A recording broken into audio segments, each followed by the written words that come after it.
This channel does not promote any violent, harmful, or illegal activities. All content provided by this channel is meant for an educational purpose only.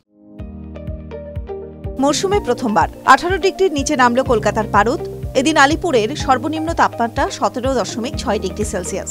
দমদমের সর্বনিম্ন তাপমাত্রা 16.6 degree Celsius. দিল্লির মতো ঠান্ডার দখলে পশ্চিমাঞ্চল। এদিন দিল্লির সর্বনিম্ন তাপমাত্রা 12 ডিগ্রি সেলসিয়াস। পুরুলিয়াতেও 12 ডিগ্রি।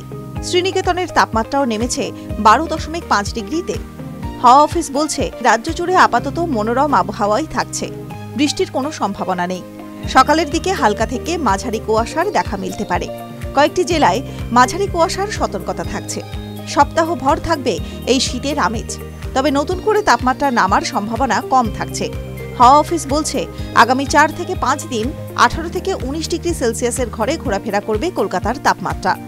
একদিন আগে দিনের সর্বোচ্চ তাপমাত্রা ছিল 28 ডিগ্রি সেলসিয়াস।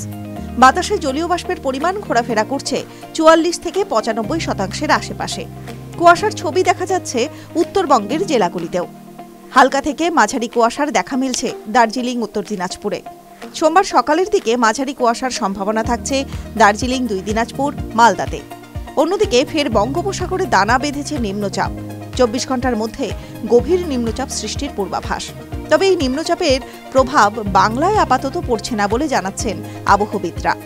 নিম্নচাপ যাবে তামিলনাড়ু, শ্রীলঙ্কা উপকূলের দিকে। তবে এই নিম্নচাপের জেরে আন্দামান ও দক্ষিণ ভারতে প্রবল বৃষ্টির আশঙ্কা। TV9 Bangla digital.